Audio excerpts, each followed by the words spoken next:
Nagsimula ang kwento sa isang lalaking nagngangalang na Daegi na nakikipag-away sa isang grupo ng mga thug. Kahit mag-isa lang ay madali niyang natalo ang mga ito dahil isa siyang gangster. 7 taon ang lumipas matapos ang insidente. Si Daegi ay nagbagong buhay matapos matagumpay na makapagtapos sa kolehiyo ng edukasyon. Siya ay naghahanap ng matutuluyan, sa kabutihang palad, nakakita siya ng isang apartment na matitirhan. Habang nakikipag-usap siya sa may-ari ng apartment, nalaman niya na ang apartment ay may hindi magandang kasaysayan, dahil sa lugar na ito nagwakas ang buhay ng isang tao. Ngunit dahil mura ang renta sa apartment, nagpasya siyang ituloy ang pag-upa dito, hanggang sa makakuha ng permanenteng trabaho na may mataas na sahod. Lumipat ang eksena sa isang grupo ng mga estudyante sa high school na binubuli ang kanilang guro hanggang sa mawalan nito ng malay. Ang gurong si Mr. Park ay isang guro sa gym sa Kangho High. Matapos maranasan ng pambubuli, nagpasya si Mr. Park na mag-resign, dahil hindi na niya kayang tiisin ang ugali ng kanyang mga estudyante. Dahil doon, tinipon ng principal ang mga guro at sinabi sa kanila na mula ngayon, ang mga mag-aaral na makikipag-away sa guro ay agad na papaalisin sa paaralan. Pagkatapos noon, pinahanap sila ng principal ng bagong guro na papalit kay Mr. Park sa paaralan. Dahil sa hindi magandang reputasyon ng school, kaya nahirapan silang makahanap ng bagong guro. Ang isa sa mga guro, na si Mr. M, ay tinawagan si Daegi, na lumalabas na dati niyang estudyante na kakatapos lang sa kolehiyo ng edukasyon, at hiniling sa kanya na maging substitute teacher sa Kangho High. Dahil nangangailangan ito ng trabaho, kaya agad nitong tinanggap ang alok ng hindi nagdadalawang isip. Kinabukasan, pumunta si Daegi sa Kangho High sakay ng kanyang scooter. Sa daan, nakasalubong niya ang isang grupo ng mga estudyante ng Kangho High School na naninigarilyo. Dahil hindi nararapat na manigarilyo ang mga estudyante sa high school, lalo na sa publiko, huminto siya at nagbabala sa kanila. Gayunpaman, hindi tinanggap ng mga estudyante ang kanyang babala at sa halip ay hinamon siyang makipag-away. Bilang isang dating gangster na magaling makipaglaban, madaling napatumba ni Daegi ang mga estudyante at maparusahan sila. Pagdating sa paaralan, agad na nakilala ni Daegi ang principal at mga guro na tumanggap sa kanya, habang binabalaan siya na ang mga mag-aaral sa Kangho High School ay masasamang estudyante na napakahirap disiplinahin at laging lumalaban sa guro. Pagkatapos nito, si Daegi ay dinala sa kanyang klase ng isang babaeng guro na nagngangalang Miss Yuri. Pagpasok ni Daegi sa silid-aralan, ang mga mag-aaral ay tila abala sa kani-kanilang mga gawain at ganap na hindi pinapansin ang kanyang presensya. Pagkatapos ay hinampas niya ng malakas ang mesa, para makuha ang atensyon nila at pinatahimik sila. Ang ilang estudyante na nasa klase niya ay ang mga estudyanteng nahuli niyang naninigarilyo at tila takot na takot sa kanya ang mga ito. Pagkatapos ay isinulat ni Daegi ang kanyang pangalan sa pisara at nagpakilala. Pero pinagtawanan siya ng mga estudyante dahil nakakatawa ang pangalan niya at may kakaibang kahulugan. Pero wala siyang pakialam dito. Pagkatapos ng klase, may pinag-uusapan ng isang grupo ng mga estudyante, at ang isa sa kanila, si Ji-hyun, ay nagtatanong sa kanyang mga kaibigan kung paano makakakuha ng maraming pera sa maikling panahon. Si Ji-hyun ay isang tipikal na materialistikong babae na handang gawin ang lahat para kumita ng pera. Ang mga bad boy na nagngangalang Kang at Bayan, na binugbog ni Daegi kanina dahil sa paninigarilyo, ay narinig ang usapan ni Ji-hyun at pagkatapos ay lumapit sa kanya. Inalok ni Kang at Bayan si Ji-hyun ng trabaho na may malaking kita. Walang pagdadalawang isip, agad niyang tinanggap ang alok, kahit na sinubukan siyang bigyan ng babala ng kanyang dalawang kaibigan na huwag agad maniwala sa mga salita ng mga masasamang estudyante. Noong gabing yun, nang pauwi na si Daegi sakay ng kanyang scooter, biglang may nabangga siya sa kanto, na walang iba kundi si Ji-hyun. Nang tutulungan na niya ito, biglang dumating si Kang at Bayan habang nire-record ang mga kilos ni Daegi gamit ang cellphone camera, na nagbabalak na pagbintangan siya sa mga akusasyon ng sexual harassment kay Ji-hyun. Pero maya-maya, lumapit sa kanila ang isa pang estudyanteng sakay ng bisikleta, at saka kinuha ang cellphone ni Kang, saka tinanggal ang video footage.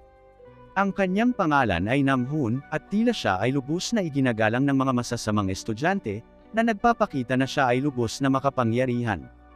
Iniisip ni Daegi na si Namhoon ang pinuno ng masasamang estudyante, ngunit itinanggi niya ito. Kinabukasan, papasok na si Namhoon sa paaralan kasama ang kanyang kasintahang si Yerin. Noong umagang iyon ay mukhang masaya si Yerin dahil may magandang balita siya na i-announce sa kanyang mga kaklase. Sa likuran nila, sina Kang at Bayan, kasama ang kanilang amo na si Daehyun, ay tila inis na inis nang makita sina Namhoon at Yerin. Sa kabilang banda, sinubukan ni Daegi na alamin ang tungkol kay Namhoon at tinanong ang mga guro tungkol sa kanya. Sa wakas ay nalaman niya na si Namhoon ay dating leader ng gang sa dati niyang middle school. Ngunit simula nang pumasok siya sa high school, dahan-dahan niyang binago ang kanyang sarili, lalo na nang makipag-date siya kay Yerin. Samantala, sa klase, sinabi ni Yerin sa kanyang mga kaklase na pumirma siya ng kontrata sa isang record company at malapit nang magsimula ang kanyang debut bilang isang idolo. Ang balitang iyon ay nagpasigla sa buong klase, kasama na si Daehyun at ang kanyang barkada, na sadyang nag-overreact dito.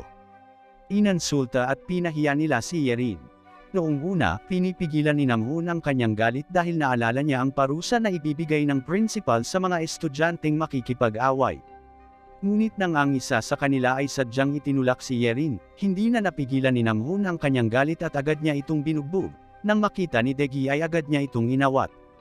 Gayunpaman, ang insidente ay nalaman ng principal, kaya nagpa siya itong paalisin si Namhoon sa paaralan alinsunod sa mga regulasyon. Nang marinig ito, sinubukan ni Daegi na kumbinsihin ang principal na bigyan ng pagkakataon si Namhoon, dahil sa tingin niya ay sinadya siyang inisi ng mga ito para magsimula ng away.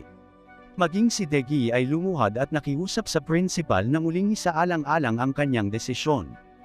Nang makita ang kaseryosohan ni Daegi, tuluyang naawa ang principal at nagpas siyang bigyan si Namhoon ng isa pang pagkakataon. Dahil sa ginawa ni Daegi, hinangaan talaga siya ng lahat ng mga guro, pati na si Miss Yuri, dahil talagang nagmamalasakit siya sa kanyang mga estudyante, kahit napasaway ang mga ito. Nang magkasabay na uuwi sina Daegi at Miss Yuri, hindi sinasadyang nakasalubong nila si Ji-hyun, na pinapagalitan at binabastos ng kanyang amo sa lugar kung saan siya karaniwang nagtatrabaho ng part-time. Pagkatapos ay sumugod si Daegi upang tulungan siya at binugbog ang kanyang amo, kaya lalong naakit si Miss Yuri. Sa ibang lugar, nakikipag-meeting si Daehyun at ang kanyang mga alagad sa isang boss ng gangster. Bukod sa kanila, may mga estudyanteng nagngangalang Choi at kanyang mga alagad, na mga estudyante rin mula sa Kangho High. Dahil ayaw ng boss ng gangster na magkaroon ng dalawang gang na nangingibabaw sa isang paaralan, kaya inutusan niya sina Daehyun at Choi na magpasya kung sino ang may karapat-dapat na pamunuan at kontrolin ang Kangho High sa labanan sa pagitan ng mga gang. Kung sino ang mananalo sa laban ay magiging pinuno ng student gang at mamumuno sa buong paaralan. Pagkatapos ay pumunta si Choi kay Namhoon at hiniling na sumali sa kanyang grupo para manalo sila sa tunggalian laban sa grupo ni Daehyun. Pero mariin niyang tinanggihan ang kahilingan dahil ayaw na niyang magkaroon pa ng away. Sa ibang lugar, si Daegi ay nakatanggap ng tawag mula sa isang matandang kaibigan, na humihingi ng tulong dahil sa mga thug na nanggugulo, dahil madalas silang nakakagambala sa kanyang negosyo. Gayunpaman, tinanggihan ni Daegi ang kahilingan ng kanyang kaibigan dahil napagpasyahan niyang huwag nang makipag-away, dahil guro na siya ngayon. Samantala, ang isang guro sa Kangho High na nagngangalang Mr. Lee ay lihim na nakahanap ng impormasyon tungkol kay Daegi, at nalaman na dati siyang leader ng student gang, at ang bad boy na kinatatakutan ng karamihan sa mga high school students sa lugar. Kinaumagahan sa paaralan, ibinunyag ni Mr. Lee ang nakaraan ni Daegi sa iba pang mga guro at inakusahan si Namhoon na kasabwat ni Daegi dahil matigas ang ulo niya sa pagtatanggol sa kanya upang hindi siya mapatalsik. Nang marinig ito, si Miss Yuri at ilang iba pang mga guro na naging kaibigan ni kay Daegi ay biglang nanlamig at nagsimulang lumayo sa kanya. Sinadya ni Mr. Lee na siraan si Daegi, dahil nakaramdam ito ng selos, nang maging close ito kay Miss Yuri. Samantala, tila hindi sumuko si Choi sa pagsuyo kay Namhoon sa kanyang grupo sa klase. Sa pagkakataong ito, nagbanta siya na ikakalat ang mga larawan ni Yerin habang naninigarilyo ito sa record company, na pinirmahan niya ng kontrata para mapaalis siya sa kumpanya. Si Namhoon, na ayaw masira ang karera ni Yerin, ay napilitang tanggapin ang kahilingan ni Choi at handang sumali sa kanyang grupo. Noong gabing iyon, nakita ni Daegi ang kanyang ama, na mukhang naiirita matapos makatanggap ng balita na ang kanyang anak ay nasasangkot pa rin sa isang away, kahit na siya ay isa ng guro. Pagkatapos ay ipinaliwanag ni Daegi ang lahat sa kanyang ama, upang ituwid ang anumang hindi pagkakaunawaan, dahil hindi siya nakikipag-away at nais lamang na tumulong sa kanyang mga estudyante. Dumating ang araw ng laban ng gang ni Daehyun at ng gang ni Choi upang matukoy kung sino ang mas karapat-dapat na maging student gang leader. Pumili sila ng lokasyon sa ilalim ng overpass na ganap na tahimik para hindi mahuli. Mukhang nagulat sila Daehyun na nagpasya si Namhoon na kumampi kay Choi, kahit na lagi niyang sinasabi na ayaw na niyang makipag-away at gusto na lang niyang mag-focus sa kanyang pag-aaral. Sa kabilang banda, alam na ng mga guro ang magaganap na away, kaya agad-agad nilang hinanap ang lugar kung saan maglalaban ang mga estudyante. Sa kalagitnaan ng laban, biglang dumating si Daegi at hiniling sa kanyang mga estudyante na itigil ang laban. Ngunit dahil hindi nila ito nirerespeto at tinuturing na guro, kaya inatake nila ito, kaya napilitan siyang labanan ng mga masasamang estudyante. Sa una, kayang-kaya ni Daegi ang kanyang mga estudyante. Ngunit dahil nag-iisa siya, kaya kalaunan ay nahirapan siya. Isa pa, hindi niya magagamit ang lahat ng kanyang lakas dahil ayaw niyang masaktan ang kanyang mga estudyante. Nang aatakihin na si Daegi, si Namhoon ay sumugod upang iligtas si Daegi, at magkasama, sinubukan nilang harapin ang masasamang estudyante. Matapos matalo ni Daegi at Namhoon ang mga masasamang estudyante, sa wakas ay dumating na ang mga guro, at nakitang pinapayuhan ni Daegi ang kanyang mga estudyante, na huwag nang makikipag-away. Gayunpaman, kahit na nagawa ni Daegi na lutasin ang problema ng mga estudyante, ay sinisi pa rin siya ng paaralan, na siya ang naging dahilan ng pag-aaway ng mga estudyante kaya napagpasyahang tanggalin siya. Nang malaman ang pagkakatiwalag ni Daegi sa paaralan, si Namhoon at ang kanyang mga estudyante, na ngayon ay nakasama at gumagalang sa kanya bilang kanilang guro, ay labis na nalungkot sa kanyang pag-alis. Lahat ng mga estudyante ay lumabas at sinamaan si Daegi, na naglalakad palabas ng paaralan na may malungkot na tingin. Pagkatapos nito, lumingon si Daegi para salubungin ang kanyang ama. Pero sa pagkakataong ito, parang ipinagmamalaki siya ng kanyang ama sa pagtuturo sa kanyang mga estudyante na huwag nang makipag-away. Kahit na siya ay tinanggal sa kanyang trabaho bilang isang guro. Matatapos ang pelikula na ipinapakita si Daegi at ang kanyang ama na tinitignan ang lupa kung saan ipapatayo ang sarili nilang paaralan.